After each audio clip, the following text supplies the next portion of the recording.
say. Chaos at CC, and it's Juicy Jimmy. That was their last roster from last week. Been hearing a lot of waves about this MiatsuZ player. What do you think? MiatsuZ has just looked fantastic. I think this is either it's like his second season or his first season. I'm not entirely sure. I can't remember. It's a familiar name, so either I've seen it in another Discord or I've seen it here for a little while. But yeah, he's definitely made an impact coming into this team and has looked phenomenal within the Loki division. Not really much else that you could say off of that. I mean, yeah. Looking at. Go ahead. I mean, yeah. If you're looking at that last screenshot, that was against that far out Loki division team, which that team in itself is actually a really good team. Pulling that up. And like you put on a clinic. Yeah, MiatsuZ's just, first game 17,000 player damage, 5-1-4, and I mean a lot of the things that correlate from that is mainly off of Ross here. Ross just every game that he plays just ends up being phenomenal from him. I mean, in the last set he went 1-0 and 11 on his patented Amir, and then pulls a 0-3 and 14 on Ganesh in the next game, which, Ganesh can't get any kills, but 0-3 and 14 in what looks to be a pretty low kill game. Well, I say low kill for Loki. 18 and 12, so in total it was like a 30 kill game, and he's a part of 14 of 18 kills. So yeah, I mean that's great participation. So this duo lane is definitely very strong from them. But I think a lot of the strengths from this team actually comes from their support here, and Evalyian, the jungle that I've been talking about but could not find the name for. Again, just another really strong player. As I've mentioned over and over, his god pool is immense in the jungle as well. I mean, I don't think you can ban this guy out. Excuse me. I don't think you can ban this guy out. Just plays whatever he can, and if you take something away,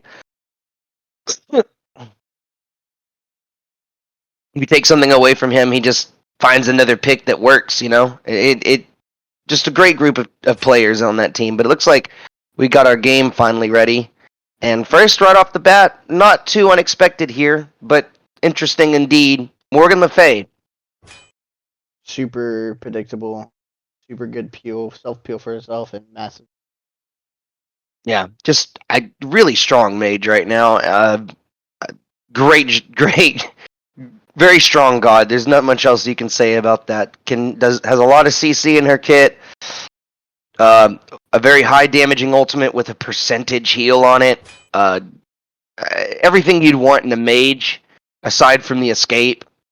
But either way, I mean, the mage itself just has so much CC. I don't think escape's a problem for her. But these bans are going very quickly. Sorry. Gilgamesh, followed up by the Morgan, then Tiamat, Loki, and Athena. So, Athena, I think just a really strong ban. I like the Loki ban from the Olympians. I know Evalyian has been known to play that pick when it wasn't banned. So it coming back and not being banned anymore, definitely a reasonable pick. And he's been just really strong in general. I noticed a lot of teams, not just in the Loki division, have been playing him. He's just been a really good pick lately.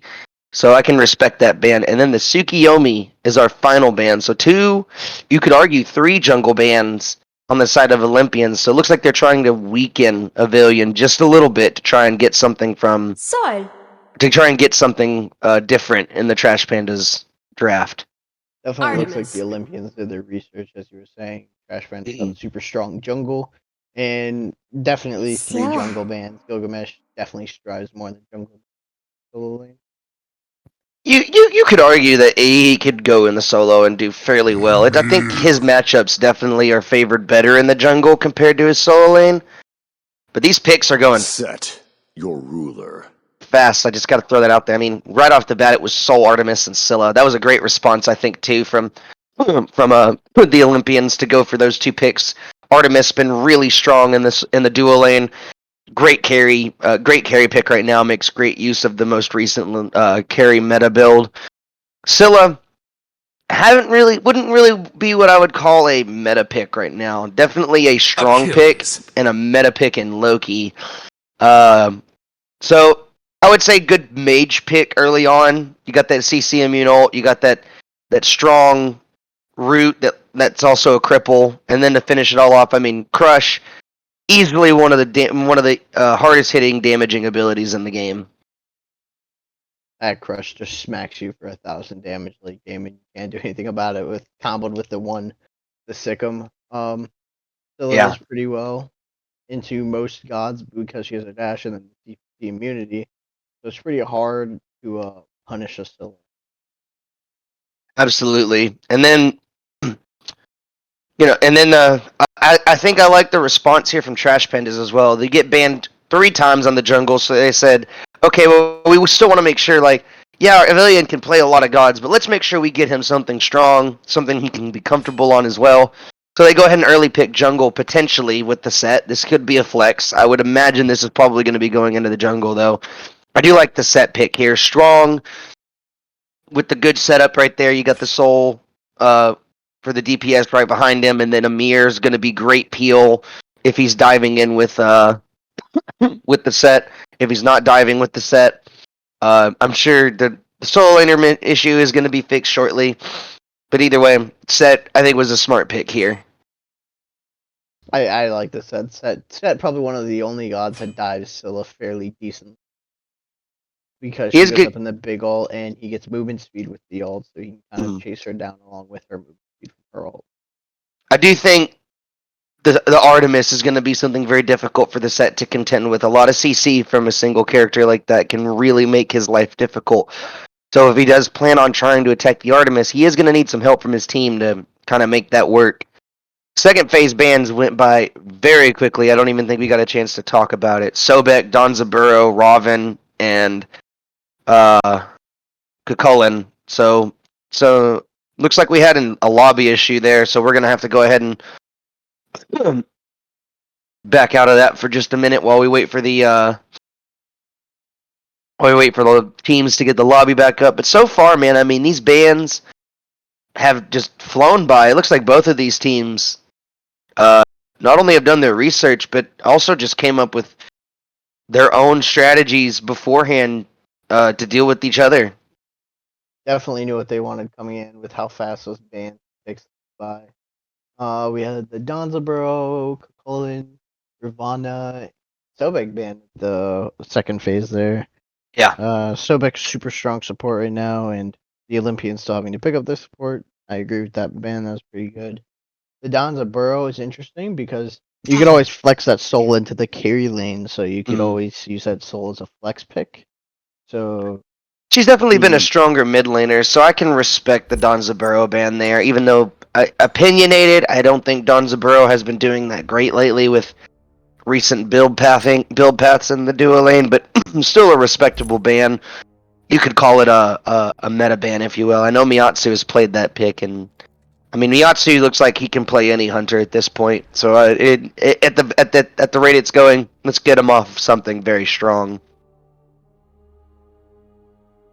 Very much do agree with that. Donzaburo can do a lot in team fights between his rocket ultimate, just sailing through, hitting somebody for 600 damage, stunning them, and setting up the rest of the team. Do you think the set pick is going to be kind of like a live or die situation for the jungle, though? It very much has the potential to be very strong. I did mention that he is going to have a little bit of setup off to help with the Artemis in the backline. So if they aren't able to if they aren't able to take this Artemis and force the ultimates and force the relics, this set could struggle. It could very well be one of those games where we just see Set thrive and his entire team is just right behind him, and it becomes a protect the president comp while Set just barrel stuffs his way into a victory. Or Set's going to have to act as a solo agent, which is either going to get him killed or he's going to look like he's going to just look. Evalyian could end up looking like one of the top jungles playing this pick if he plays it to the degree that most Set players can play it at. I agree, Set being super strong with the ultimate, but I think that his one counterpart is hard CC like Artemis is chocked full of with between Tusky's stun and her root cripple with her trap and blows. Granted, Set becomes slow immune Kingslayer ult, but still detriment.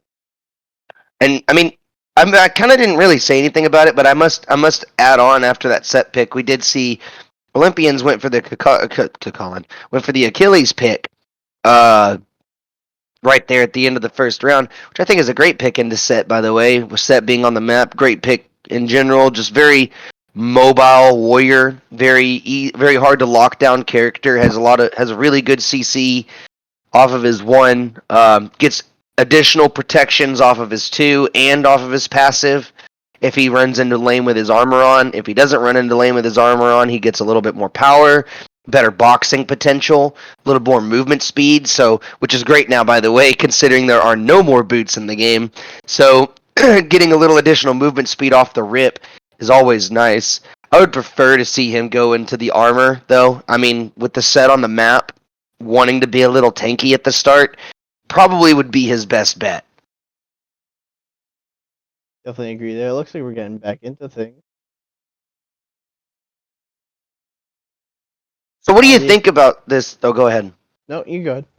I was just going to ask, what do you think about this Robin ban here from Trash Pandas? I think Trash Pandas did their work and see that the Olympians, maybe the Olympians jungler is just super good on Ravana and just wanted to keep him off of it. Or, yeah. Ravana also has a decent matchup into Soul with the immunity of the Soul ult and then the lockdown that he provides after Soul uses her to separate. She kind of just can't get away from him. Yeah. That's fair. I was a very interesting ban. I wanted to say it was a target ban, but at that point I do believe it is a target ban. Especially I don't know. Sometimes Robin is definitely one of those assassins. I think he's just generally just a very good character. He doesn't have really like hard fall off points when he's in the jungle. He doesn't have any like his power spikes are always going to be pretty decent, but to a certain degree, like he's kind of like he's like Thor in my opinion. He's always going to be strong in most cases, and there's very few times whenever you look at a comp and go, "Yeah, Thor is not good into this," but instead of Thor, you just change that name with Robin, and it looks like with the Set on the map, especially like Robin, if he's building correctly, can just blow up a Set. He really can. If he lands his ultimate, hits the root, hits the slow, and if that's not enough, a couple of auto attacks or at least a backflip if it's leveled is gonna kill a Set. Like, it's a very scary pick. And I love this amazing pick right here. 4th pick, Fafnir. Fafnir has looked great this season. I mean, this god has been strong. And for them to get it 4th pick, after Trash Pandas completely overlooked it and said, well, we don't want that pick. But they banned the Sobek from the Olympians, which means that they didn't know that Fafnir was potentially on the table for this Olympians team. I think Fafnir's stim with his setup and his peel isn't the best, but his setup is super good with the stun hammer and disarm and draconic corruption, I believe it's called. Hey, well, I mean, best form of peel is death, and I mean, Fafnir is one of those guardians. He can definitely bring that kind of CC to the table. The god on its own just does so much damage. His combat stim and dragon form makes if you get that on a full team, whenever you're when you're in the middle of a fight, you definitely You get a big advantage. yeah, you definitely aren't feeling too great about the next 3 or 4 seconds of fighting that team. Almost maybe just trying to peel off or at least survive for that time until you can finally go back to fighting them. And even when that's not good enough, has the longest range jump in the game combined with one of the longest stuns. And then also has a stun on his one, so even more CC combined with that Dragon Stance. If you're fighting the team and it's going well, then he can just turn it into fighting one of your teammates, and it's not going well anymore. Yeah, I like the Fafnir pickup mainly because it takes away from the Trash Pandas. I had a sneaking suspicion it was gonna be Ymir solo. See, And now it looks like it is. this is where I get very interesting. This is where I can pose very interesting questions because you say Ymir solo, but we've seen Ymir jungle before. That is true. So, and we've seen Set solo before. And this is something that's very unique to Trash Pandas, is that they have a jungler who can play Guardians in the jungle very effectively. I mean, we see him play Athena in that. We've seen him on the screenshots for that Far Out game. He played Athena, and it looks like he did very well on it. And Evalyian can go from being a fragging jungle to a facilitator jungle very easily. He transitions those roles very well. I would love to agree with you on this being an Ymir solo. I think this is Set solo and Ymir jungle. I would like to see that. I think that would be super interesting. That would be a major change to the dynamic also. Yeah, very much. And I was mentioning before that Set's going to have a hard time with this Artemis, and you know, he's going to get blown up in these fights if he doesn't pay attention to the Artemis's cooldowns and relics. Well, now you've kind of solved that issue, because if you put Set in the solo lane, he's much more tankier, has a lot more health. He can dive without having to worry about the CC being so effective towards him.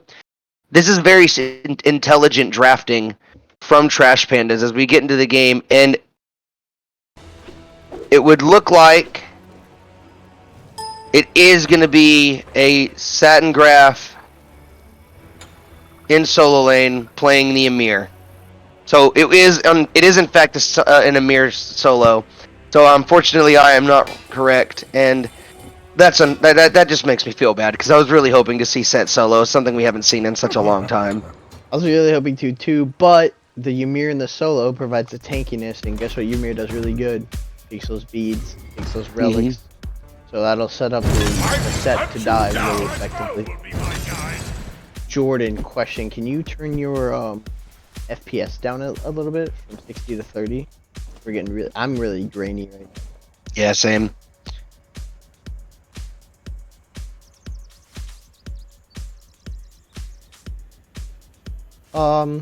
Looking into the builds, looks pretty typical for the build. Minions have spawned. Benevolence, pretty good item.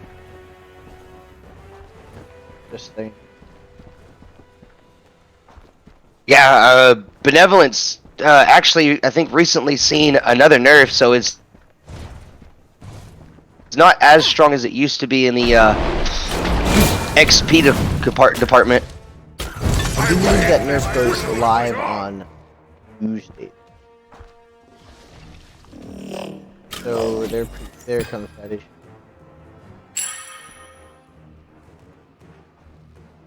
Jordan, were you able to turn your FPS down, turn up your quality maybe?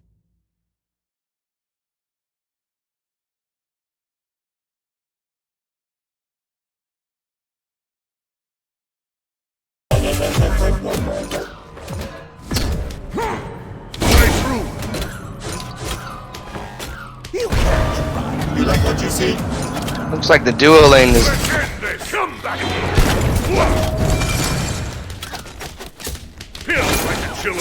got some action in it, and right off the bat, some MiatsuZ just finds that opening kill. That was a close It looked like Ymir had gotten a solo in a solo lane initially. I completely overlooked that. So Onyx Goofy is already fallen in lane. No, we gotta swap the Odin. It is. Oh, it's the Odin. Oh, okay. That's gonna confuse me. That confused me a little bit. So yeah, Odin already taken the fall in solo lane to the Ymir. And by the way, that's a tough matchup. I think actually Olympians read into the comp as if it was going to be an Odin solo, or I mean, as if it was going to be a set solo. Yeah. So ConjurationNite is not going to have fun in that solo lane. He's going to have a very tough time dealing with that Ymir. There he goes again. Murdered. Wow. Yeah. SatinGraph already 2 kills deep and in the mid lane, but finally, oh no, not finally, bEatnCrayons finds his kill in the mid lane. So already 4 kills on the board for Trash Pandas. It is looking alright, already looking pretty tough for the Olympians right here. FattyBacon taking the fall in the mid lane. Is FattyBacon not their support player? No, he is playing mid currently. I thought I had seen the on the screenshots. Beads getting used by ConjurationNite there. All this action. I haven't really been able to go over builds yet. Oh, I mean, a lot going on. Looks pretty typical though from everybody. The animosity and the carry lane, or the benevolence, sorry, the carry lane, because benevolence is really good. Gold per second, and the XP per second it gives you, and then it goes into the animosity. Wombo.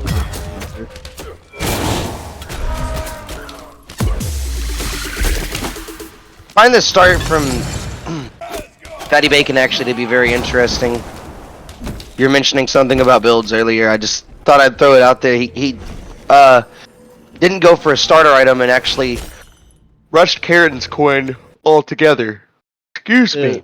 I've been seeing it a lot, and my mid laner actually did that today. Was you rush tier 2 of whatever item you're gonna go into, and get benevolent because the gold P per 5 is so broken. They just nerfed that item recently on its I think on its gold and XP gain. So is that still gonna be strong? I do believe that nerf doesn't come through until Tuesday. That's why it's still strong today. I do think that that item is gonna become neglected after the nerf though. Yeah, nerfing that XP game, but we have a jungle gank coming in. And Set gonna find a kill finally, so every member except for Ganesh, of course, but you know, can't count that one. He's gonna have a kill. Amir's gonna use the ultimate, and SatinGraph's gonna find him a kill in solo lane again, under pressure of the jungle. I say under pressure. I don't think he's under any pressure at all. Not one bit. I like the Stone of Binding pickup here. Ymir. Being his 3, being a hard CC, it reduces the protections and just increases the damage that he does.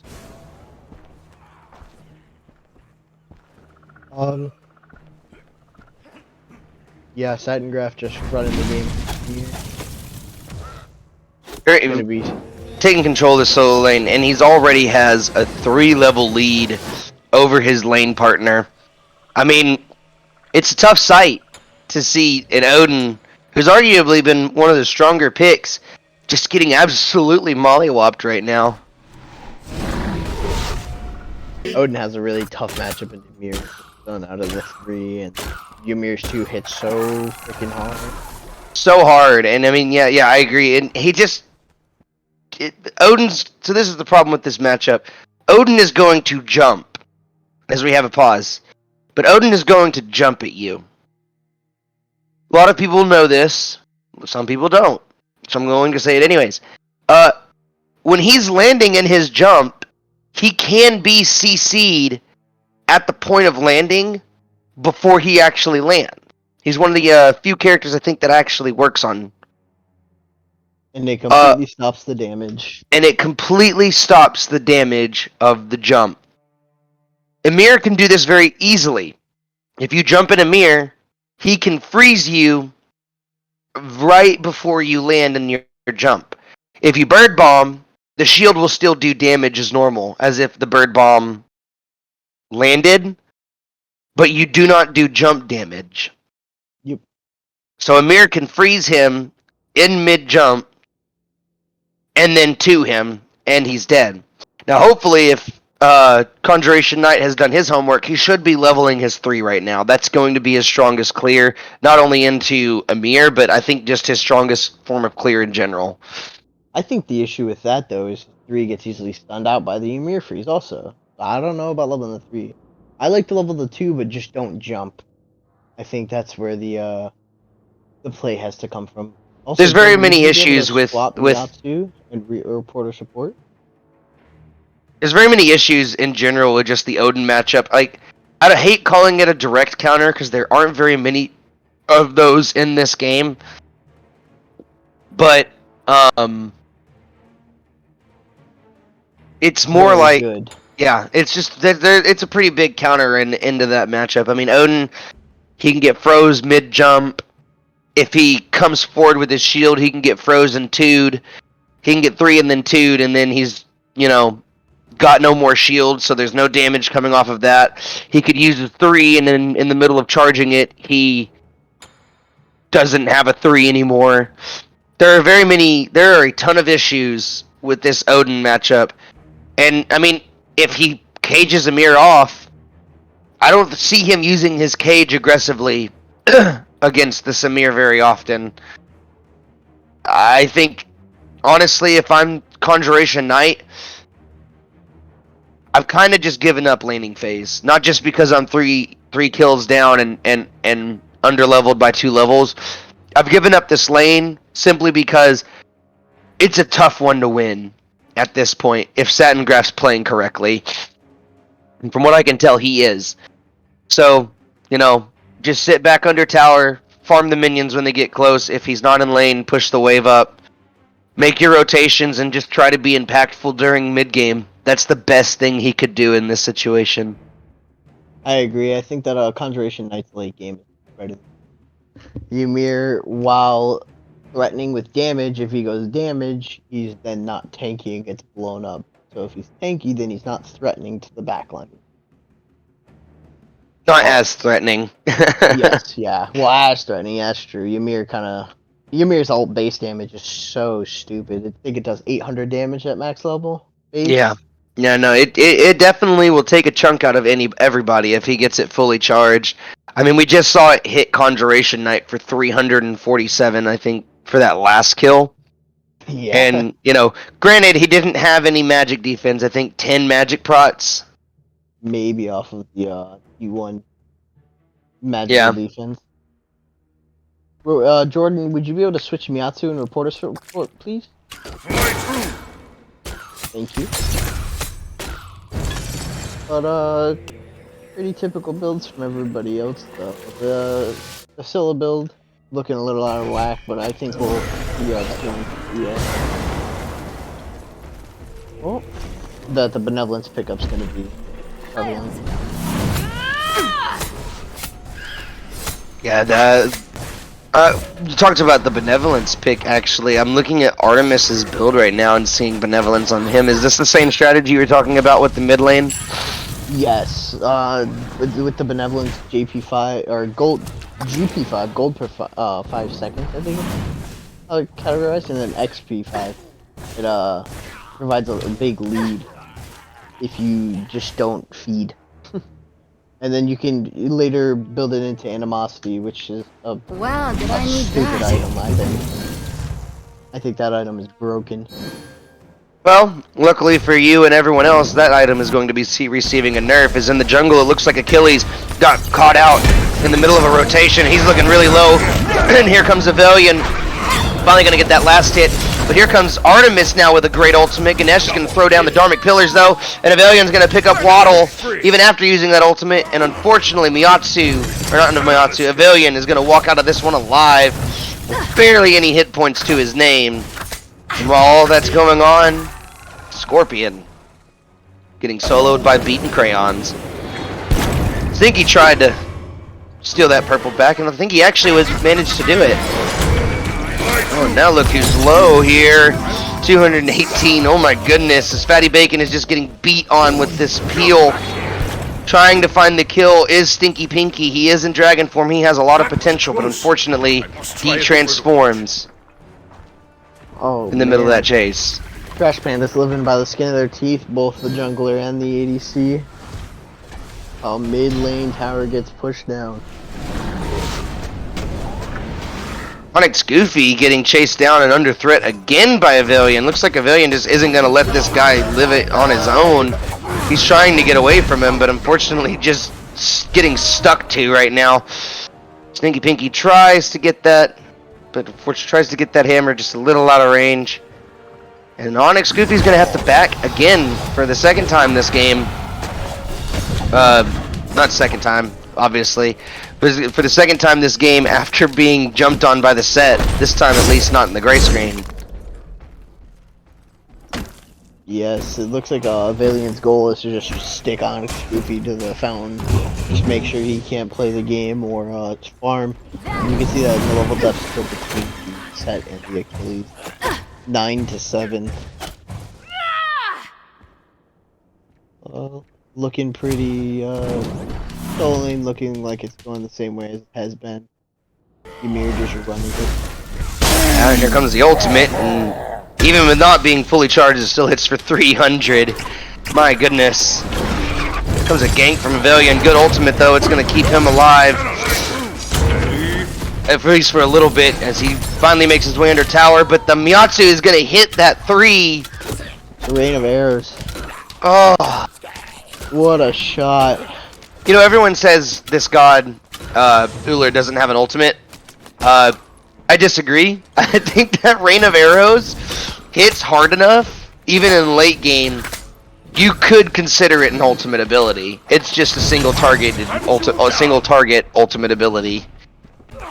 That ability is super hard. Similar to a RDO with no as a stance changer. Looks like we got a gank over to right. We got a rotation from the mid and the support. Guys, he has a family. Leave him alone. A 3-man rotation for Odin as he just kind of does a little bit of an up-down. That silence is going to stop his jump. As we talked about before, he's trying to make it out alive. Going to have to walk through the lines of the Dharmic pillars, though, and it's going to be bEatnCrayons giving the kill. And 0-4 is the Odin. StInKyyPPiNkY, though, going to make his way over to the solo lane, trying to finn this tower. That is super unfortunate for the Odin. He's just trying to farm, play the game, and they're not letting him. Watch and learn. Yeah, I would imagine that ConjurationNite at this point is probably very frustrated with the way this game is going. Definitely, at least. Good play from FattyBacon. Wild. I shouldn't say good play, but good damage. Gonna use the ultimate. I think he was gonna try and confirm his red with that, but just a little too slow on the lineup there for that to work, as MiatsuZ finds him a solo kill in the dual lane. Both of these outside lanes are just struggling here. I was gonna say it looks like FattyBacon. They're only person that's semi in the running for even, but it looks like he's getting pressured out. Goal is going to maintain.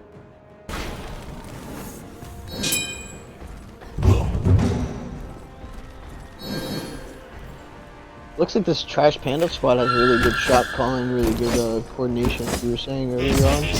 They just know what they're doing, always making the balls. Yeah, and I think a lot of that direction comes from ReportOrSupport. Very strong player here, as SatinGraph gonna take over on the right side for a little bit.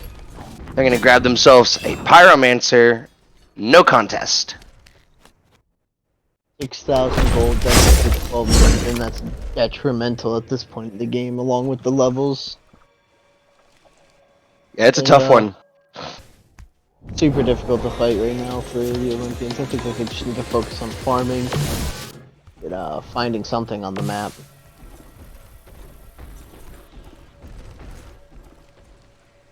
I would definitely like to see the Trash Pandas grouping up around a Gold Furies. Press through lead and get these objectives down.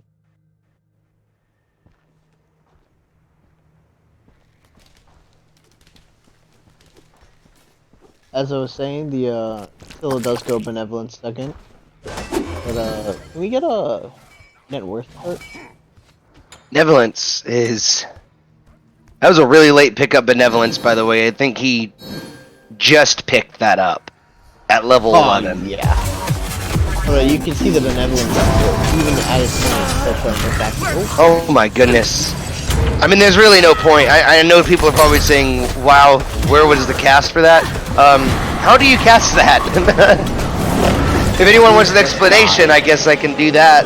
Ganesh hit him with a 2, and then the other 4 members that surrounded StInKyyPPiNkYY jumped on him and killed him before he even had a chance to use the ultimate there. I think he was actually CC'd for only like a second and a half, and he died in that time frame. So yeah, there you go. That's the recap. As I had said, they went for the Gold Fury, and it just looks like Trash Pandas was playing super coordinated, knew what they were doing. They're coming in with a game plan, executing it flawlessly. Oh no. I was half expecting the wall and the ult to come up there. I was too. The game. I mean, he's got ConjurationNite just sitting under tier 2 tower constantly. Same thing going on over here in the duo lane, just sitting here under tier 2 tower under pressure. Jungle can't rotate. Beads comes out though as the ultimate comes out from Wattle. The fight is still on as Wattle is giving chase, and it looks like there's finally going to be somebody coming over here to try to kill him, but pathing is just not going to be in their favor there. Wattle really wants to get this kill. Finally uses his brain though, decides it's not worth it. As we were watching that, FattyBacon killed Evalyian in the jungle. It looked like Evalyian First kill on the board for Olympians. Yeah. Oh no, here he comes again as they find StInKyyPPiNkYY in the jungle again. He's just trying to survive, but he doesn't have the ultimate this time. Jumps in place and Satin, as he knows he's not going to make it out of there alive. SatinGraph with another kill. Now it's Onyx Goofie that's in trouble, and remember what happened to StInKyyPPiNkYY earlier? Yeah, that just happened again. Oh my. Olympians are struggling. Doesn't even define what's happening to these guys right now. I mean, it's very rarely that I talk about a team in a cast and have nothing good to say, but I'm sorry. I mean, the only shining light so far has been out of the mid and FattyBacon, and I mean, StInKyyPPiNkYY on his own was doing fairly well, and he was trying to work around his mid a little bit. So I will give props to StInKyyPPiNkYY for holding up, but now he's being targeted at the beginning of these fights, even if his positioning isn't the greatest, and it's just not helping. It's getting wild. They're just getting run down and farmed, frankly, to say it. Unfortunately, you say that on a cast, but it just seems like SatinGraph is making his way around with an immobile Ymir and just... Oh no. There it is. Evalyian. Back camps. Yeah. Ooh. Oh my, 8k deficit at 16 minutes in. Can I get another network chart? I want to see how close FattyBacon is to network pickup. Only 400 gold behind. He is the highest for his team. Yeah, I definitely think that's attributed to the Benevolence pickup and then the kill onto Evalyian. The shutdown gold there. Here comes Ymir with a freeze. ConjurationNite in trouble. He does use the cage, and immediately there's going to be a... I know what that item's called, but either way... Yeah, Phantom. ConjurationNite. Going to be able to walk out of this one. I expected him to be able to live there. So, finally a little bit of light in the darkness. 2 ultimates were used on him, and he actually was able to survive it this time around.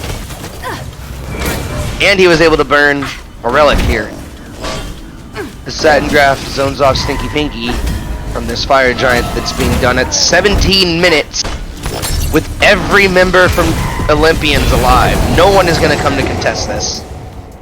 And they just used 2 more ultimates on it.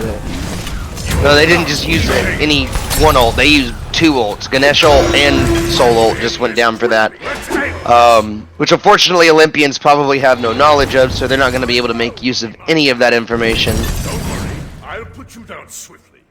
Not even a ward was set on the fire giant itself to know if any of those abilities could have been used at that point. Yep. I don't really know what Olympians can do here very well. I think they just need to use lane as Rejuvenates the me. Crash That's Pandas what- or are pushing. Yeah, and that's what they've been doing. I mean, meanwhile, while the fire giant was going down, MiatsuZ though gonna try and take care of him very quickly. But Wattle actually turns it around with the help of his jungler, and now ReportOrSupport coming in behind after MiatsuZ kind of just went in on his own for no reason. Evalyian gonna step into a trap while using the ultimate, but they're gonna dive this tier 2 tower. They're not afraid. He's a level 18 jungle. Onyx Goofie gonna use the ultimate to get away there, and the ultimate on Evalyian runs out. Evalyian thinks he can find something here. Lazy back. Yeah. But now it's the support in the jungle stuck between FattyBacon and StInKyyPPiNkYY.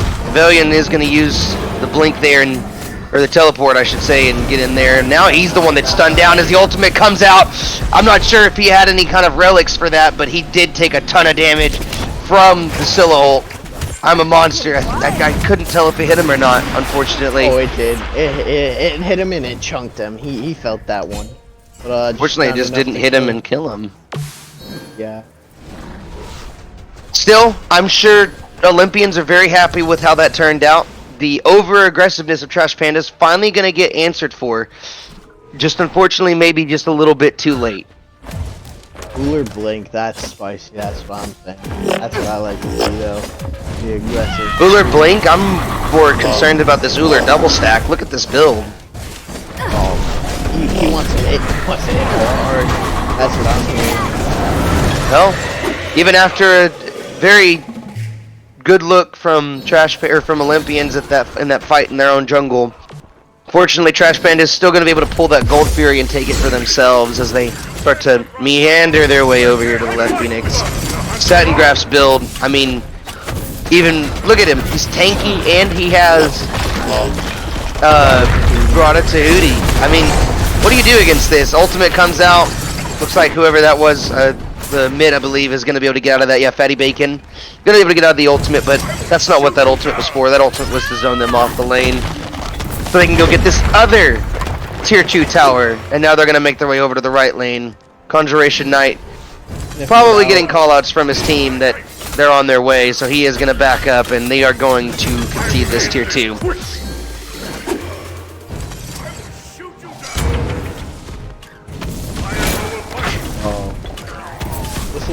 This is one of those games where I think it's aggro calls it 99%. I think that this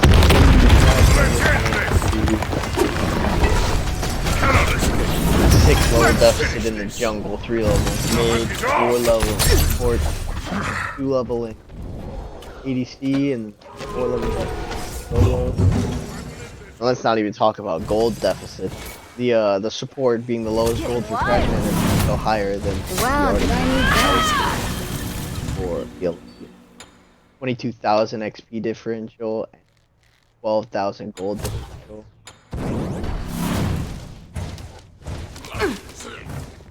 Not as much player damage as I had thought there would be. Surprised. And player damage charts are pretty low, especially from the jungle on. Wow, yeah, 15k on the Odin. That is not something you would expect even from a solo laner who's been getting, you know, his cheeks clapped all game. Maybe I shouldn't say those words together. Stay pure. 1527 is not a low number. Or it is a low number, and it's not a good one, is what I was trying to say. In the solo for the solo laner, he's at least been trying to farm. I mean, he's still pushing that lane 4 levels down. I mean, he's just trying to find farm, but I think he's going to get forced to rejoin his team here as the Trash Pandas start roaming around in their jungle trying to find a lane that they can push and maybe even a pick before this fire giant starts. Well, it's really spicy. I'd like to see out of SatinGraph. Bomba's hammer. I think a Bomba's hammer would make that man terrifying. Absolutely menace to society. I mean, he's probably going to go into something weird. I would imagine he's probably going to pick up an animosity, just because, you know, Amir animosity. But I mean, Boomba's hammer on Amir doesn't sound too crazy to me. I mean, in all honesty, what's better than, you know, making your auto attacks hit harder, making them hit even harder. And cooldown and Oh yeah, and cooldown. I mean, yeah. That's also, you know, a benefit of the item. I never would have said anything about it because, you know, who cares about cooldown, right? I mean, it's cooldown, man. What's 10%? What's 10%? abilities or the passive where it takes a second off your abilities after hitting that auto. Well, I mean, he's gone this long without building cooldown, and he's only now going to be looking into a Prude win. It's going to give him 20%, and he's already level 20. So what does he need cooldown for at this point? Miatsu being toxic back and in front of him. Here comes the blink from the Amir as the fight starts. It's absolute chaos as the Dharmic Pillars gets dropped. StInKyyPPiNkYY went deep and ulted, trying to help his team out. There's 3 members low in the back. It's all 3 of the DPS as MiatsuZ finds ConjurationNite. StInKyyPPiNkYY's gonna fall.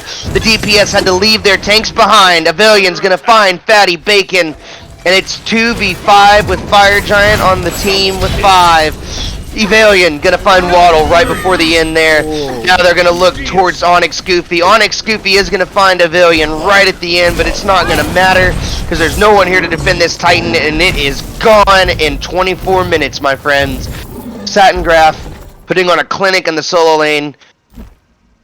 And now, 4. yeah, and now it's 0-0 and 12 from ReportOrSupport. These guys just. I honestly, I think they could have finished sooner if they wanted to. Like, they didn't have to take that long. No, they had such a lead that they should have just pushed the objectives. They definitely could have kept going with the lead that they had. They could have ended that game at 21 minutes. I think that the Olympians need to look in and draft a little bit more pressure. Onyx Goofie on the Achilles jungle has a little bit of early pressure, but not the most. Along with the solo lane, I don't think the Ymir was necessarily an issue. I just think it was how the lane was played. I agree. The Ymir getting the early pressure kill and just farming it from there. I mean, at this point, you're going into game 2 and you're saying, okay, we got absolutely wiped that game. What do we change? Well, first things first, don't draft Odin. As weird as it sounds to say, because he's been so strong right now, don't draft Odin. SatinGraph's probably just going to pick this Amir again. He's very good on it. There is nothing stopping you from banning this Amir. As SatinGraph and ReportOrSupport both play this pick. So that's also an option, but then you can play Odin, because there's going to be a few less things that are going to keep you from being able to play that pick. But yeah, it's tough to really make a decision, or really make a call or talk about that, like, because there was a lot wrong that game. Like, sometimes there's not enough wrong, and you're just kind of like, wow, these two teams just played really well, and you know, there's not a lot to say because, you know, what can they do to fix this? If maybe they just play the same game. In this case, so much was wrong, I can't even nail down something that would help this Olympians team. I almost don't think it was necessarily the draft that was wrong. I think it was more of how they played the draft. I think that they needed to play it a little bit different. Sure. Between the early kill with the Ymir and the Ymir just steamrolling that, I don't think that was very, very good, to say the least. And then Uller getting second blood in a dual lane. That's never good, having an Uller ahead. Oh. Yeah, definitely committing smite sins in the dual lane. Don't feed the Uller. Please. So then that combo one Please. taps you at level 20. That Uller combo, vicious. Absolutely. It's tough because I think I can agree with you. I think the draft itself, even Achilles Jungle, who has, in my opinion, oh, I'm so sorry. In my opinion, one of the stronger early games for, one of the stronger early games. I think most warriors in general actually just have stronger early games in the jungle. Isn't that true? Yes, they have the higher base damage, higher base protections, and higher health early on. So they kind of use their higher base stats to apply that early pressure and get ahead. So I think definitely the draft was fine. I think maybe you just change your whole strategy. I mean, just go in and say, hey, that didn't work. Let's do something else. Yeah, I 'Cause- agree. Yeah, there's a solo laner thing way back in the day. As a matter of fact, it's not even it's so old. It's not even Smite related. It's actually a League of Legends player who said this. It's very funny to me. It's a solo. It's the breakdown of a solo laner's mentality. Would you like to know what it says? If at first you don't succeed, do it again until it does. That sounds like a very solo laner thing. Being a solo laner, that's definitely true. So yeah, it's a very old quote. I mean, that was like told to me in season 2 of League of Legends or season 3 or whatever. Like this is old school. That could easily apply here too. So I mean, if I'm Olympians, I'm doing one of two things. Either I'm changing my strategy entirely and I'm going for something completely different, or I'm going to take that one from the old solo laner's handbook. If at first you don't succeed, do it again until it does, because that's just fine as well. Because that's the beauty of losing in such fashion when you get completely wiped out. At that point, you can even say it wasn't even the strategy that fell apart there. It was more just, guys, we walked in and we were not ready. Yeah, I was gonna say it looked like the Olympians were just not ready at that time and place to Sleep at the take wheel. that. Sleep at the wheel. Best put. Shouldn't be starting up here soon. What do we got any word, Jordan? I did see in Loki chat that they were talking about making the lobby, so they should have that lobby up soon. Perfect. Get that game going. So yeah, I mean, I now see what you were saying on that jungler presence with mhm. Evalyian. Super concise plays, definitely making the callouts, and you can see his team follow up from behind him. Absolutely. Evalyian definitely, in my opinion, one of the strongest junglers in Loki division, but at the same time, he's kind of a feeder. I mean, I think he was the only person on his team that died. I mean, can't give him too much him credit. And Miatsu had died. Yeah, oh, okay. Miatsu did So take yeah, a fall when he died once. jumped into Artemis. He did die once, but he only died once. That's not feeding. Evalyian died 3 times in that game, I'm pretty sure. That's true. So, the top feeder for his team right now.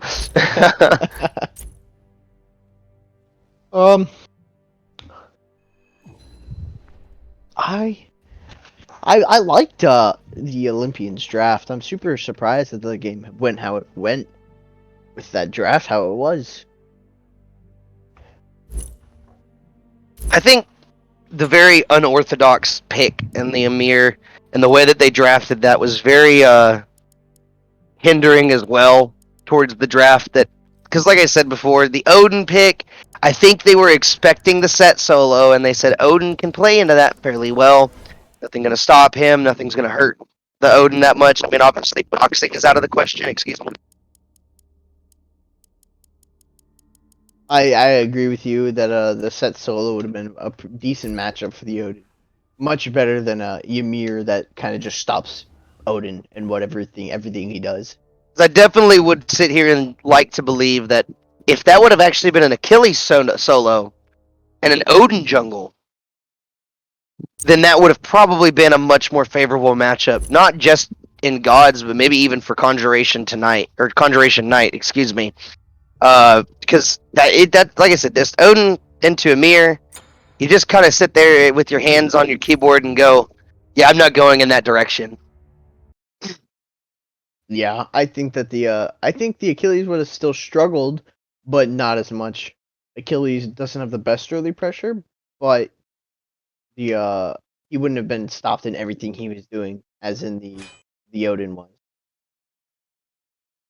Yeah, and Achilles, I think, just has a little bit more survivability. He does have that heal off of the 2 whenever he hits an ability afterwards, and so there's some arguments for a little bit better sustain. I think the Ymir pick really threw everything off, especially since we know that ReportOrSupport can play Ymir very well. We've seen it time and time again. It actually is one of the picks that gets banned away from him quite often. But didn't get banned away, and I mean Trash Pandas took an opportunity there. As we come into game 2 P&Bs, and right off the bat, Gilgamesh, Morgan, Tiamat, Soul being taken away this time, and then Set. So, and then finish with the Athena. So almost similar bans on both sides, except this time they're going to take the Set away from the jungler. So they don't want to see that again. The Scylla top pick. I don't know if I would have agreed with that. I don't think that Scylla's worth the first pick in the game. Hovering that Ymir again and immediately locked in after. I don't blame them for this. I mean, this Ymir worked out really well in the solo lane for them, and it can work out in support just the same. So here we go again with flexing the Ymir. And now it's up to Olympians to decide how they want to draft around this. With this already being on the table. And, you know, I agree. Scylla, not the best first pick. But at this point, I think just getting FattyBacon back on something comfortable and confirming that he isn't going to have a hard time in lane.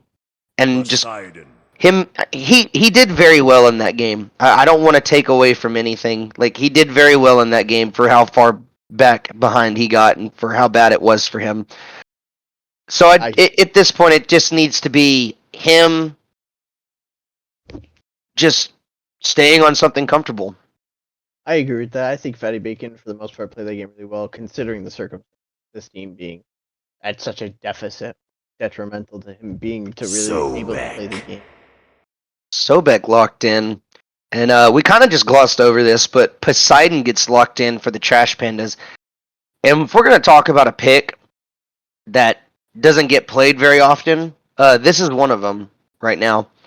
I'm pretty sure of all the games that I have seen, I think actually in that screenshot, the other mid laner for this team, not bEatnCrayons, was playing this pick against Far Out. And I mean, Trash Pandas got the 2-0 against Far Out, and they're a very strong team. And now Bologna gets locked in. And if they're assuming that this is an Ymir solo, I really like this Bologna pick into the Ymir solo. I do too. The Artemis pickup for the Trash. Respectable. Taking it away from Wattles, who, even though he struggled on that outside lane, had some flashes of greatness at times. So not a bad idea to take that from him and just giving that really strong dual lane pick to yourself. We go into these bans. It's Tsukiyomi and Loki banned away here. I got a feeling, sneaking suspicion, that is either Ymir or Poseidon jungle. I would agree with you, but I mean, they already said I don't think Evalyian wants to play Ymir jungle. If that's a Poseidon jungle, though, I would love to see how that turns out. That would be spicy. Last ban Fenrir from Trash Pandas, by the way. I gotta point this out. Oh, I'm sorry to interrupt you, but this is just very important to point out here. Poseidon gets locked in, And Trash Pandas immediately recognize here, no Tsukiyomi, because Poseidon can't get away. He's going to have a hard time with that. No Fenrir, because no CC Immune Ultimate, and Fenrir can make Poseidon's life a living hell. Certainly agree with that. That the Fenrir is, while gets countered by Poseidon, also counters Poseidon pretty well with the Whirlpool. RDO. I think we're going to start to see Amir finally going over to the support role this time with this RDO lock-in. I don't know. I might think that might be RDO support in Ymir solo. It's a But, certainly we'll see. I'm interested to see how that pans out. It looks like though that the Trash Pandas are just going with a cripple comp between the Poseidon Whirlpool and the RDO 2. The Artemis 1, they all cripple and just stop you from dashing. And I mean, both of the frontliners have dash initiations. Bologna going to have a much easier time with her initiation. She can just ult in, pretty low cooldown ability. No problems with that. But this final lock-in, Thanatos, for I'm going to assume Evalyian, because, you know, there's no magic damage in the mid if they go for something different. I mean, so far, both these comps seem pretty good. I like the transfer over to the Neja for the jungler. Onyx Goofie, I don't think he played bad. I think he just fell behind and couldn't catch up because, you know, Trash Pandas are just constantly in their jungle, taking his back camps. Naja isn't the greatest at farming, but he's definitely going to have a much better time, especially since he has that sash for that setup, for the Scylla, has the ultimate for setup. Ring Toss is going to be great for the Izanami to just help him deal damage. I like this Naja pick. The only thing that's going to be difficult for him is this early game. And Thanatos does not struggle in early game whatsoever. That's his strongest point, actually. I hope FattyBacon's on his toes already, because this guy could show up in his lane at level 2 and Insta-kill him. destroy him. Yeah, I agree. The Neja, while being lacking early pressure, provides a lot of setup and damage late game though. So I'm hoping that the Olympians are able to come into this game and not fall behind super far as they did in the last game. But I think that this. Sorry, go ahead. I think that the stand's going to provide that early pressure that the Trash Pandas are going to need to steamroll this game. What were you going to say? Just a message from production came in that they're going to be resetting. So we're going to be a little bit longer getting into this game, but not too long. Must have been something wrong with the lobby. Maybe it crashed, player crashed as soon as it got done, or maybe, you know, more commonly it's like probably a banned skin got picked, or maybe a trade didn't happen. So they're going to go reset that lobby and fix whatever issue they had after that in the new lobby. Should be in pretty soon. I would hope that they just go blind pick and just play it through that. I think, who do you edge your bets on for the teams? Trash Pandas drafted a really CC heavy comp, and normally you kind of look at that and go, where's the damage? Well, Artemis does damage on her own. I mean, this god, when she gets ahead, and it's a nightmare. But the best part about all of that is definitely going to be the Poseidon follow-up. I mean, if Amir gets any form of multi-freeze, 2-man at minimum, this Poseidon is going to hurt everyone. Have a field day. Yeah, and he's got so much setup and such a massive front line. And there's so many initiation tools on the side of Trash Pandas. I mean, Thanatos Ultimate, RDO 2, Ymir's freeze. Ymir Freeze, Artemis Ult. There are so many peel aspects and so many setup tools for this Poseidon. Normally you look at Poseidon and you go, yeah, this guy's not going to have fun. He's just going to get dove on all game. I don't think that's going to be the case this game. There's so much big body potential. I mean, you're running double Guardian right now, and you have an assassin that can, if he doesn't blow it up on his own, Poseidon will be able to clean it up. So I really got to hand it to the Trash Pandas here. They just drafted a really strong comp, which is a comp full of somewhat not meta picks, by the way. The Thanatos not currently considered meta. I think that the only meta pick they have is the Artemis. I mean, you could argue Ymir. Yeah. But Meanwhile, I don't think that Ymir solo is meta, but you might see Ymir support. I don't know. You might be correct with the Artio solo. I'm feeling like this is definitely going to finally be the Ymir support getting locked in here. We're going to see ReportOrSupport. I think ReportOrSupport said, "Hey, I know we picked that, and it's probably Satin's. I know Satin did really good with it in the last game, but I want to play it this time." So you never know. It's gonna be fun. It's gonna be fun to watch. I will say though, Olympians draft is very cut and dry Smite, very classic Smite, and you know they have this big body front line. But Izanami arguably is one of the best hunters at just absolutely shredding a tank. And then you have Sobek Pluck, so the team fight has to be initiated by Trash Pandas. If Trash Pandas doesn't initiate a team fight, if we get to team fight stage, I should mention that because that was one of the things about last game that was an issue. Trash Pandas didn't let there be a team fight ever. I think the one team fight that we saw was the very last siege of the game over on the right-hand Phoenix, and that was the end. So Olympians need to, you know, strengthen up their early game a little bit, come back in, you ready for the onslaught? Yeah, just you got to hold out and try really hard to make this early game go a lot better than that last one did. You just do your best. But if they do make it to team fight stage, they got Sobek Pluck to work with, and that's a great initiation tool.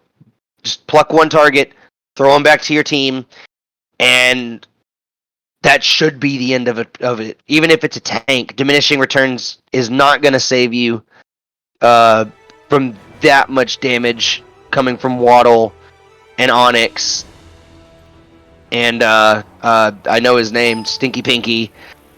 So, yeah, they put FattyBacon back in support, and they put StInKyyPPiNkYY in mid, by the way. So, a little bit of a player swap as well as a role swap.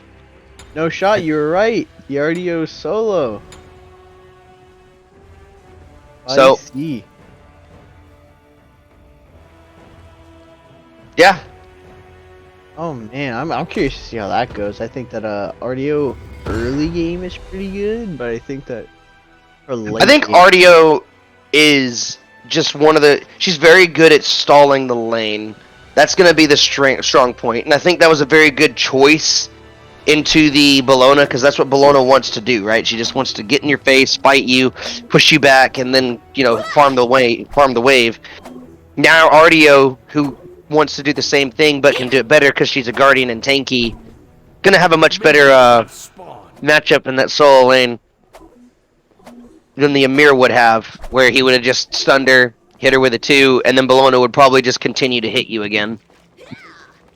Oh yeah. Ooh, excuse me. Sorry about that.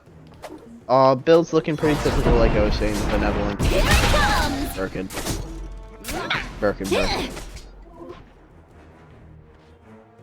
We're still expecting to see the Benevolence pick up from the mid lane again. I definitely think so. I think that Benevolence is passive, provides much right now. Speaking with a bunch of Odin players, also they think the same thing. They're like, you should just go fucking 5 Benevolences. Easy there, bud. Sorry about that. No one heard that, right? Never. I'm solo. Looks like there was a kill, and it looks like Onyx Goofie's gonna find himself a kill as well in the solo lane. So SatinGraph gonna find his first death of the entire set, but not first blood, unfortunately, as It looks like RDO or SatinGraph was going to find first blood again in the solo lane. So ConjurationNite just not having a good game right now. I don't know what happened over there. I think that SatinGraph used its RDO's AoE to kind of push ConjurationNite along with clearing waves, while it was a little bit harder for ConjurationNite to do that. If I'm not mistaken, I think Lona, it's typical to start her hammer. Probably just got stunned mid-hammer. That's very And then true, just took a probably. lot of damage. Yeah, especially because the hammer hits you initially on the wind up, so it's probably attracted each wave. So a combination of minion poke and SatinGraph just dealing damage alongside that after stunning out her only form of clear at that time. If I'm ConjurationNite, I'm maxing my 3 in this game, in this laning phase. That's the play here. Definitely.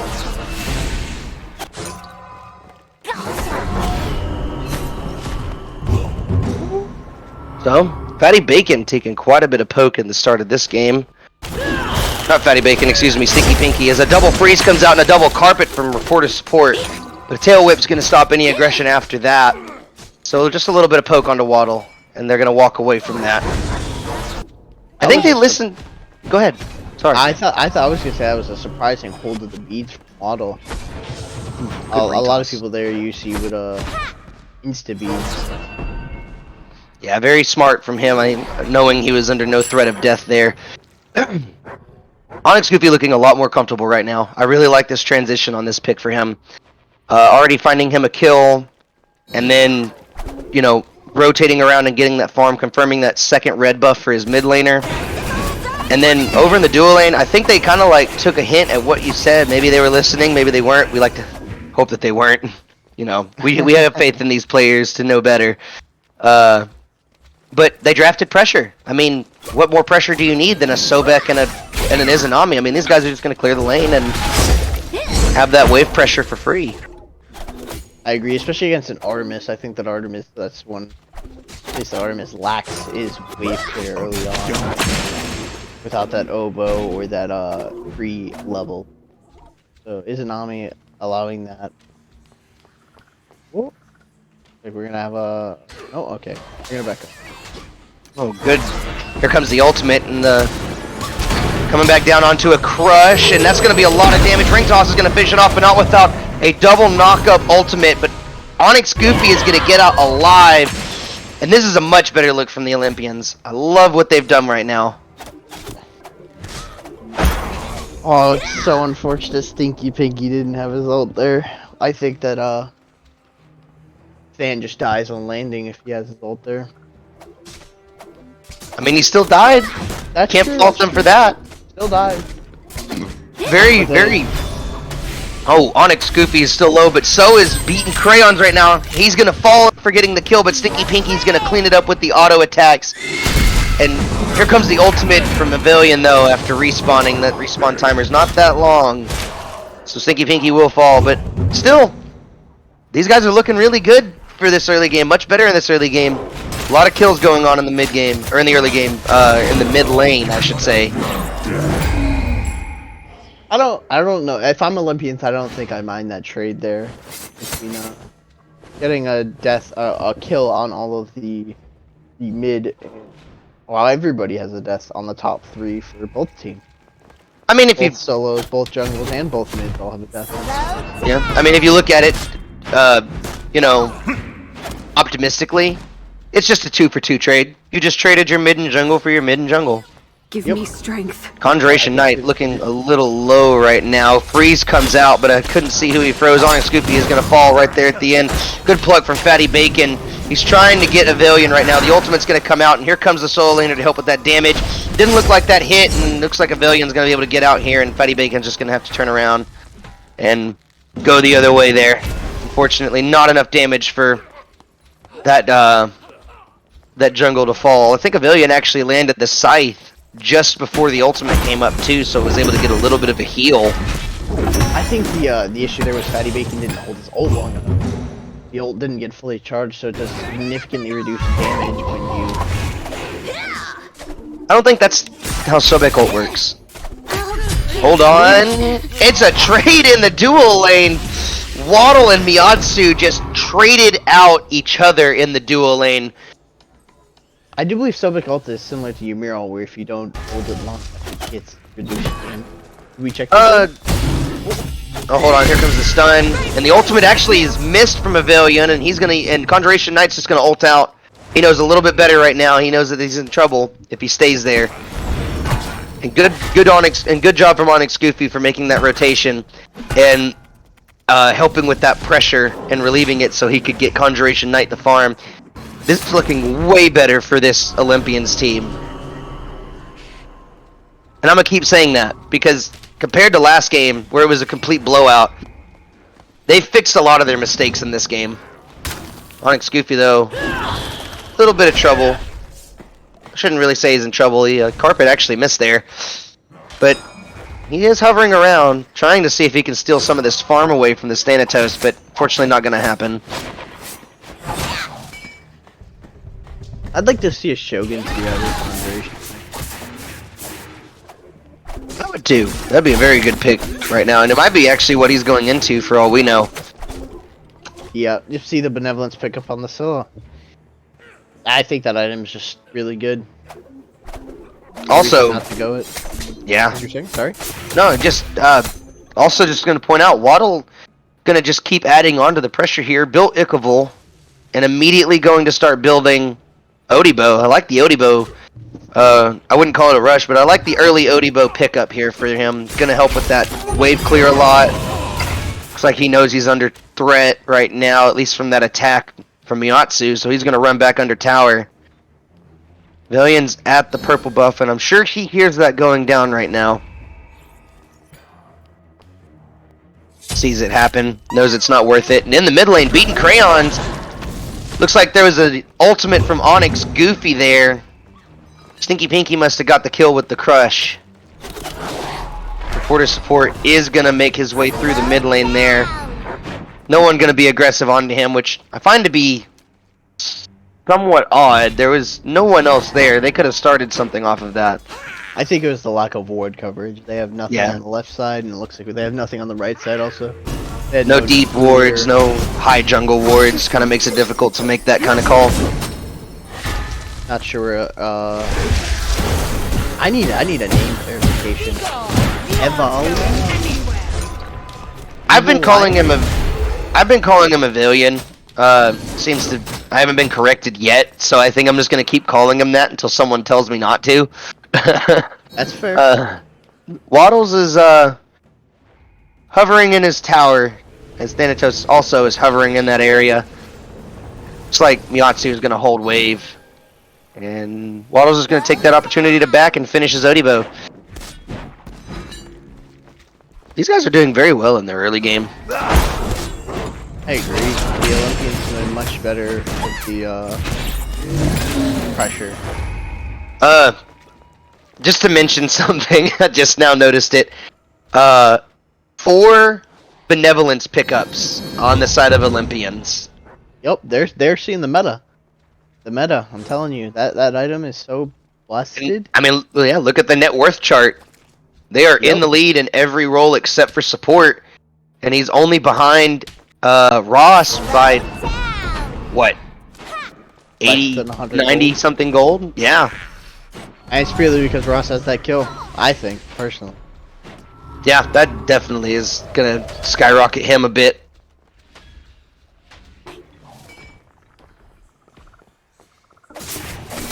Man. Evalyian is still trying to find something over here in this duo lane. FattyBacon though is gonna make the rotation over.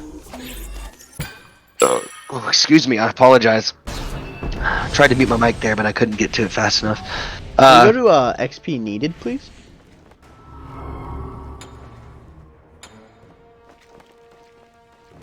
Yep. Gotta level up his Izanami. So, Artemis. Izanami currently with a lead, it looks like, isn't he? Yep. Got benevolence. The wave. If I see 4 animosities in this game, I'm going to lose my mind as another kill goes to Onyx Goofie in the solo lane.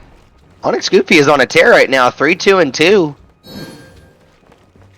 I don't think we'll see an animosity out of the mid, but I think you might see two animosities, one out of the carry and one out of the solo. And then the compassion, obviously, out of Supp support. I do believe that the build for mid is you just go whatever T2 item, then you go Benevolence. Sell your Benevolence late game for another mage item broken. Here comes the jungler once again. Onyx Goofie gonna make the ultimate work. Free casting that onto Evalyian. ConjurationNite's gonna come in and clean that one up and find himself his first kill of the game with the help of the jungle. I don't think he knows he's getting rotated on here though. Olympians playing this early game much better than the first game. Well, one thing I that like what they're doing. Yeah, I mean, I love what they're doing. I mean, one thing that stands out to me immediately is that Onyx Goofie has way more pressure and way more presence in this game than he did in the last game. Certainly looks like Onyx Goofie's on something that he's more comfortable with. Something more comfortable, something that has a little bit better setup, and I mean that's the main thing he's doing is he's when he isn't getting kills, he is absolutely setting up for his team right now. Like he is throwing out those ultimates, landing people are following up on landing, and FattyBacon actually gonna throw out the ultimate. Don't know if he thought he was in some kind of trouble or if maybe he had some kind of kill potential there. But it is Sobek ult, so it doesn't matter. I think that he thought he had. Good ring toss. He's gonna land the sash onto the Emir though, and he knows that it's probably not the target he wants to take up into the sky, so he's gonna drop that one immediately.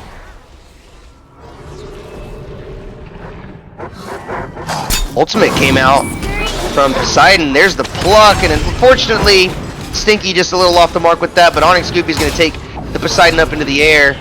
Looks like he didn't take as much damage as they were hoping for though, as he comes down with a little over quarter health, but that crush is gonna do quite a bit. They're gonna root Evalyian down, and now FattyBacon's really deep, but the ultimate actually misses from Evalyian, and he's gonna not only be able to survive, but walk away without being attacked. And Onyx Goofie though, this is gonna be a problem. He's got no mana, and Artemis is back here. MiatsuZ is gonna find the kill with the wall just to make sure that that one doesn't go awry for them. I don't know about you. Onyx Goofie went a little deep there. Oh yeah, and with no mana? Yep. I don't know about you though, bud, but so I keep watching Evalyian. I don't think Thanatos is one of his comfort picks. That's the third ult that he's missed so far. Oh, and Wattle finds the solo kill onto MiatsuZ? What a goat. This is a huge turnaround from what we saw when he was on the Artemis. The huge turnaround from game one. I think Izanami is a top carry pick right now also. With the with how her auto attacks work and her stim, he makes use of the bow build and animosity as well. Oh, benevolence. Yeah, I don't disagree. Already has that silver branch online. A little bit early for my taste. I feel like he's not going to get as much potential with that item. But hey, you know, if it works, it works. And I'm not going to tell you not to do that. It looks like that blue did get stolen away from ConjurationNite. Three members. I like the silver branch here because the stim still give him the power. ConjurationNite, hold on, is taking a ton of damage right now, and up into the air goes Evalyian, but they're going to turn their attentions over to Onyx Goofie, and he's going to have to use the ultimate there to get away. Ultimate came out in the mid lane, though. It looks like StInKyyPPiNkYY's going to use this time to get aggressive. Whirlpool is going to keep him locked in, but the Aegis is going to keep him healthy for a minute. Good dash to get away from that stun, but he's stuck behind a wall in a hard place, and SatinGraph's going to pick up StInKyyPPiNkY, and that's just going to be the end of that fight. But FattyBacon found Evalyian in the jungle, I think with the help of ConjurationNite. And now it's looking like there could be still another fight to go in the mid lane with ConjurationNite here.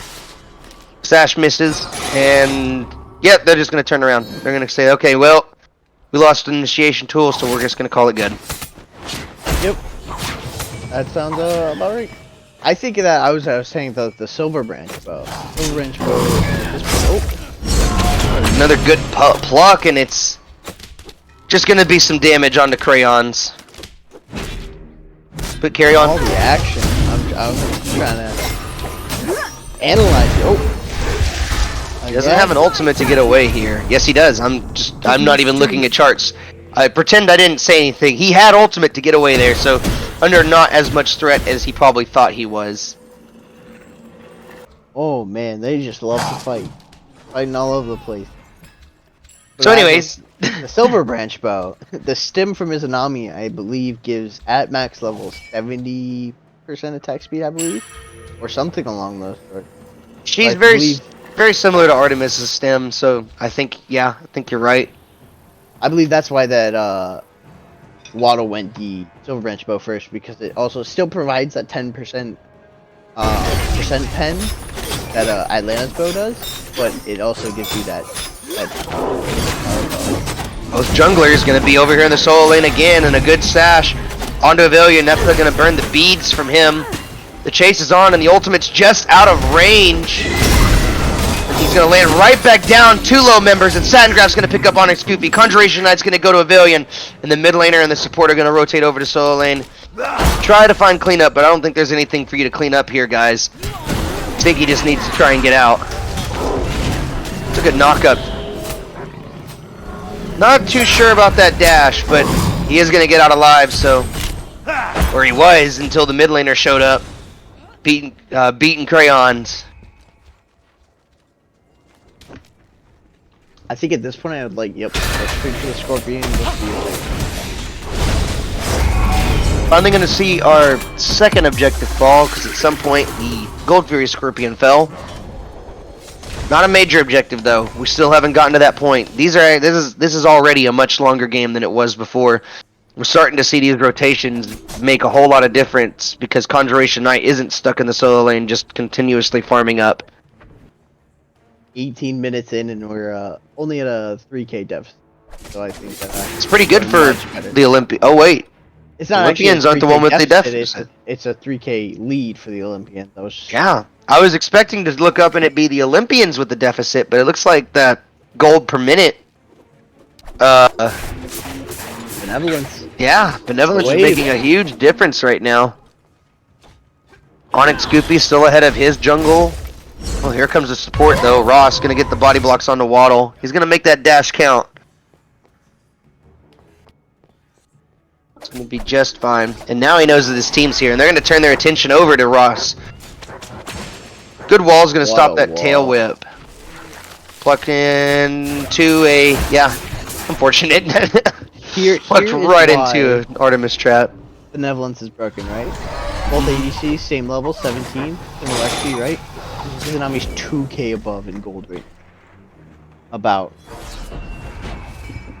Actually, yeah. Wow. Yeah, that's like Same a whole thing in the bow. mid lane right now. But it's the fight that's gonna count. And 2 members frozen. Feeds went down somewhere. Onyx Goofy takes someone into the air. On landing, StInKyyPPiNkYY does find the kill and the damage that he needs. They're gonna start trying to kill Ross now, and he's gonna get taken down by Onyx Goofy. It's a bloodbath in the mid lane that started out from the aggressions of Trash Pandas. Now gonna get completely turned on as Crayon's gonna late Aegis that ultimate. So an Aegis used for nothing. ConjurationNite, though, it doesn't look like that gold per minute's working out for him as well as it is for the rest of his team. I think that just is a penance to solo lane farm right now.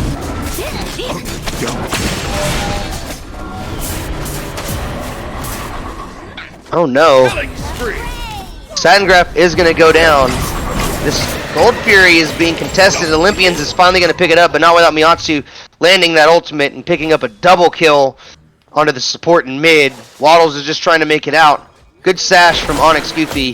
Gonna peel for his mid laner. Or his carry, I apologize. He takes a ton of damage in the process.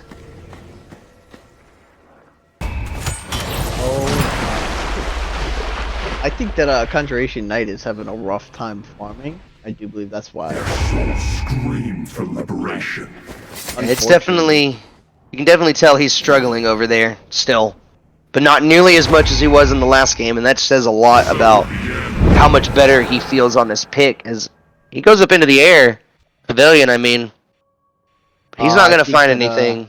He saw Onyx Goofy through Thanatos' passive. Like, I'm gonna kill him. Yeah, good point. Fortunately, just going to be able to get out of there, though. Onyx Goofy said, I'm going to go ahead and back now. I'll come back for my speed later. Good play out of him. Surprisingly, he did that. Weird. Did he just pick up his speed on the way back after backing? Can we hover Onyx Goofy?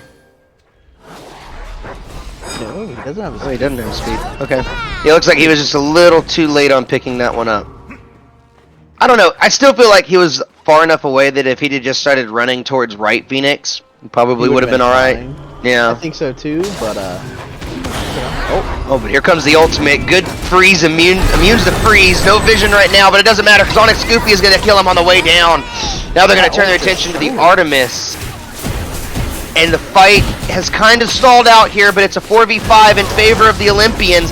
Double freeze. MiatsuZ's going to get a good hail of arrows, or it's not hail of arrows, but it's almost the same thing. Now they're turning now the fight's going into the way of Olympians as 2 kills come out very quickly, and the solo laner and jungle both go down one after the other. StInKyyPPiNkYY gets froze. He's going to have to beat that to stay alive. They're going to defend this tier 1 tower still. Wattle's putting out a ton of damage just with auto attacks alone. And they're going to have to fall back for just a minute.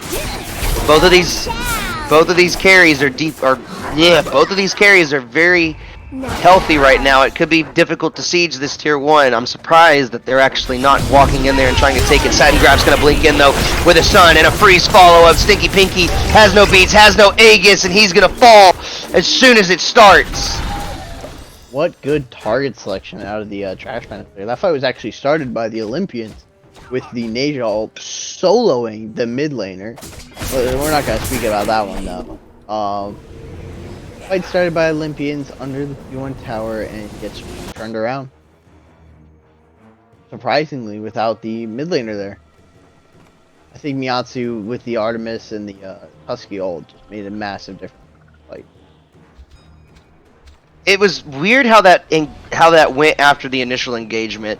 It almost seems like I feel like the Olympians themselves were not expecting that initiation to go so well. I mean, Onyx Goofy goes in, he immediately kills the mid laner and the ult on landing, and then right after that, the Olympians, while the Trash Pandas are still spread out, said, "Okay, let's back up."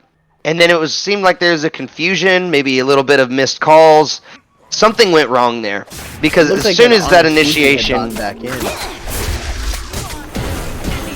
something went wrong there, just absolutely off the rails. Because while they should have been able to continue fighting like that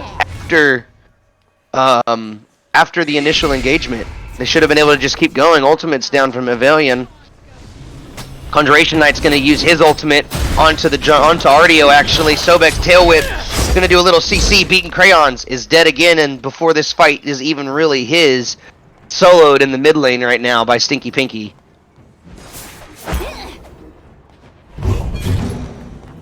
But yeah, I don't know. That last fight, I think Olympians just needed to keep fighting. They were Trash Pandas were still very spread out. I mean, MiatsuZ was in the left jungle, Ross was under tower, and I think the solo laner Artio was still over on the right side of the map. Like there was still an engagement to be had. Just turn your attention over to the Artemis and try and take her out. If she ults, at least they're too spread out to make a huge impact off of it. I Good attempt at a pluck.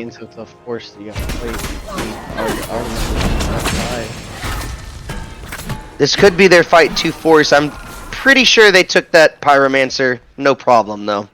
Yep. 2 animosities and 2 more benevolent still on side. And they are up by 4,000 gold while being in a deficit of kills. Granted, they did get the Pyromancer and the Gold Fury, but I just think that fix benevolence, high risk. We don't say things like that here. Oh, I'm sorry. They're fixing it on Tuesday. It's okay. It's already fixed. We just gotta wait for that patch to come through. Anyways, Gold Fury's gonna get pulled under the unsuspecting eyes of Olympians. Looks like they didn't have enough ward coverage on that side to predict that. So free Primal Fury for the Trash Pandas. So the animosity pickup has been confirmed for Bologna and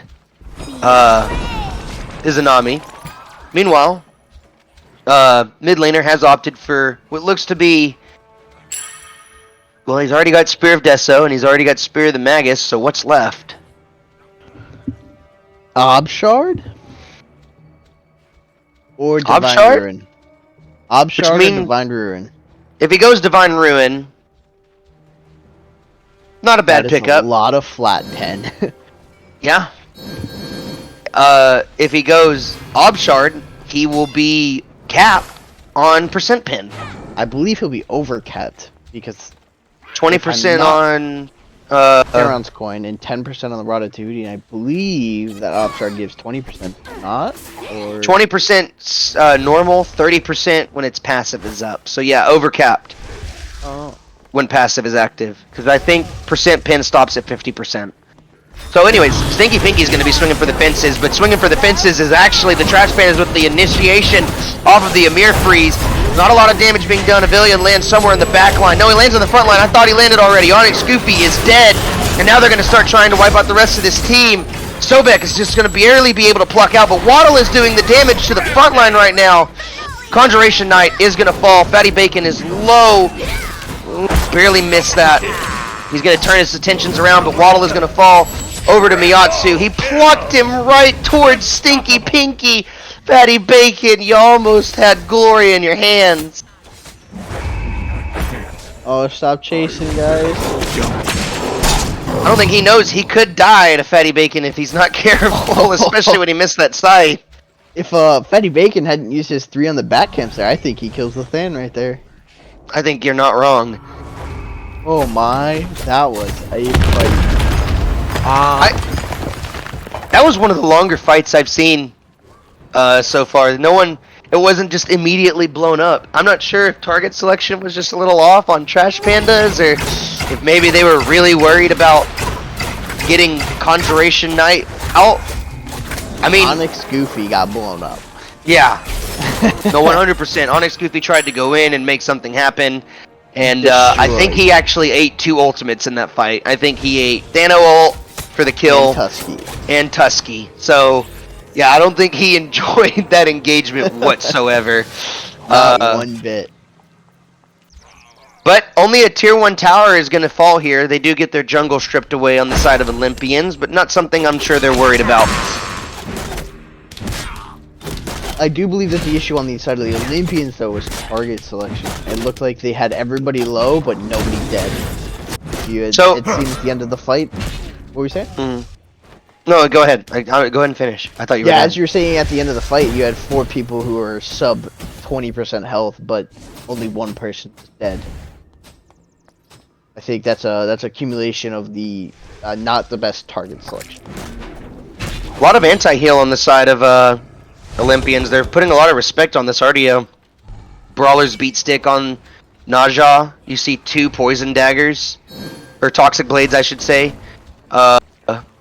And then Pestilence on Sobek, and based off that tier 2 item selection from StInKyyPPiNkY, that is going to be a Divine Ruin. I think that they're threatened by the Than healing and the RDO healing. And Artemis has a bit of lifesteal in her build with the Devil's Gauntlet into the leather cowl. Yeah. So, I think it's smart. I mean, and this is something very rare that you see, where all 5 members have the ability to just say, hey, let's all build anti-heal, but, you know, I'm not talking about the fight that's going on, and ConjurationNite is going to be able to ult away, but they're just going to turn their attention over to Onyx Goofie again, who just gets blown up. An ultimate from Evalyian is going to clean up the solo laner, so he's not going to stay alive for long. Ultimate's going to have to come out from FattyBacon. The DPS are just too far away to really make a difference here. They're going to let Amir chase off the support. And this time, Trash Pandas take a definitive victory in this team fight. They take the reward and go back to Fire Giant. Ooh.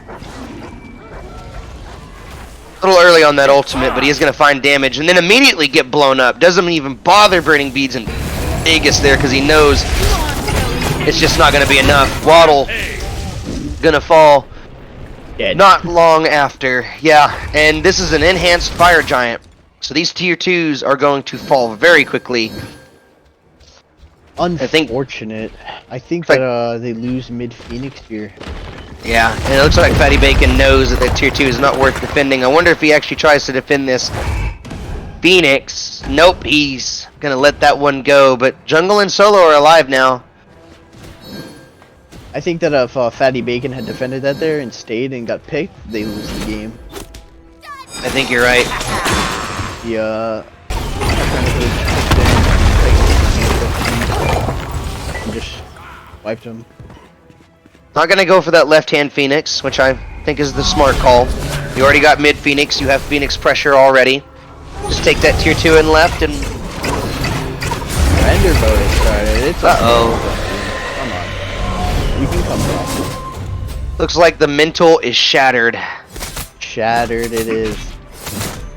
But they're not really that far behind. I don't think that there's any reason to be strong. We'll build Scylla, who is going to be swinging for the fences. Finally has that Divine Ruin online. That flat pin. Wow.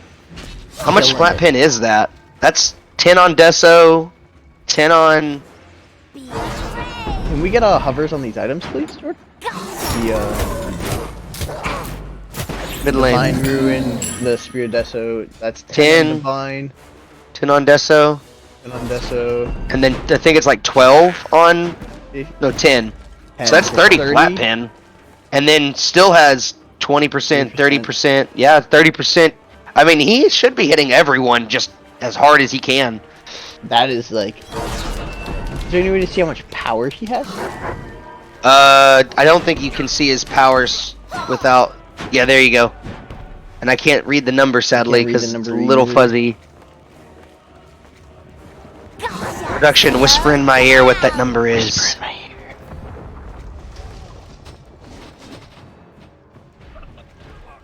792. Wow. So almost That's a 800 lot of power.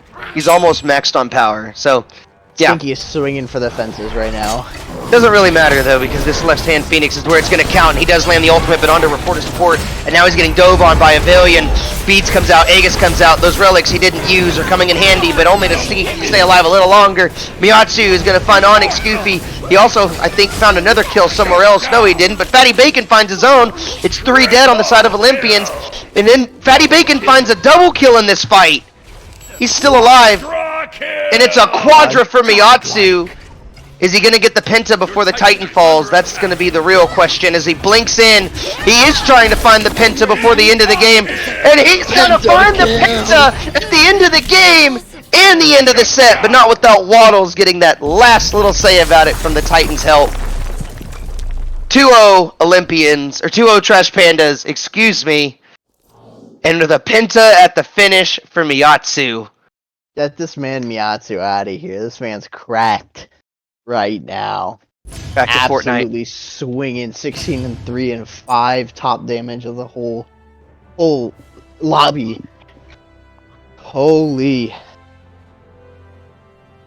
Unfortunately, the Benevolence pickups weren't able to propel the Olympians to the win. And, it was a good attempt. Much better look from them in the second game. I think they played very well. I just think that this Trash Pandas team is just too strong. I think they are just really good team. There's no other way to put it. I applaud Olympians for what they did in that second game. Coming back from that first game and doing what you did in this game and not letting that change your goals is a huge impact. I mean, any team that's going to play against this team in the future probably needs to be a little careful about how they go about playing against this Olympians team, because they're not a slouch by any means. But at the end of the day, Trash Pandas just comes out on top with superior team play and all around just strong mechanical looks from all of them. Yeah. Certainly agree that the Trash Pandas, thank you. Sorry. The Trash Pandas played team fights really well. And they had team fight like gods. Their team fight comp was really good. Yeah. between the Artemis Tusky, the Ymir Peel, and setup, the Thanatos dive, and the Poseidon AoE control and damage. They just had a super good team fight, and they executed really well. Absolutely. The execution from this Trash Pandas team was flawless and at best. One shaky team fight that really felt like it didn't go in anyone's way. Obviously, they got the kills, but, you know, too many low health bars to really do anything with it. But right after that team fight, they figured out what went wrong. They conglomerated together and said, okay, this is what we're going to do this time. We're going to change this, and we're going to go in and we're going to win. And that's exactly what they did. Yep, they went in and they executed. And that's that you know, we were saying earlier, we were talking about, you know, bEatnCrayons has every opportunity to deal damage in these fights, which he absolutely did, but this Guardian frontline that they drafted just facilitated for MiatsuZ so well on this Artemis pick. He had a struggle in the early game, a couple solo deaths to Wattle, you know, props to Wattle for making something happen over there. But unfortunately, when level 20 comes around, that Artemis ult is just going to hurt. And whenever you've got so much peel in front of you, for an Artemis that's just going to be swinging for the fences with this crit build that he had, and Kins, yeah, that's gonna hurt quite a bit. Damage. Crit go burr. Is there anything else we need to talk about? Anything you want to throw on out there? You got an MVP for this game? Miatsu. I think I gotta give it to Miatsu. At least I agree with you there. the second game he played lights out in those team fights between the Tuskies. He peeled also for bEatnCrayons, which that is hard to see in this type of low level play. Not low level play, but like lower division play. To see your backline peeling for each other. Yeah. And playing that cohesively was impressive. Not only peeling for each other, but let's not forget to mention he peeled for a Poseidon. So that's a feat in and of itself. I mean, how do you peel for a god who is almost guaranteed to die in every team fight? Yep. I do want to give props to FattyBacon though. He looked good in the mid lane, probably one of the best performing players in game 1, and then in game 2 came in on the Sobek and said, "Hey, you know, I can play support too," and did very well. I don't think he faltered at all at any point. Very good from him today. But with that being said, excuse me, I tried to mute my mic again. I apologize. But with that being said, great game to watch. In the end, though, 2-0, going the way of Trash Pandas. Stick around, guys. 7:30 Eastern. We're gonna have another game. If we could find out what game's going to be playing next before we hop off here. 1 second, I'll load it up. On this channel. I think we're channel 2. Yes, sir. On channel 2, we will have Going Ghost Rat Division and Olympians Rat Division. So there you go. Come back for the Rat Division game between Going Ghost and Olympians. Well, we're going to see see if the Olympians Rat team, who has been on an absolute tear, by the way. I'm pretty sure they're actually undefeated still, as well as this Trash Pandas team was. So come back for that. And for everyone that's still here, thanks for watching, and have a good day.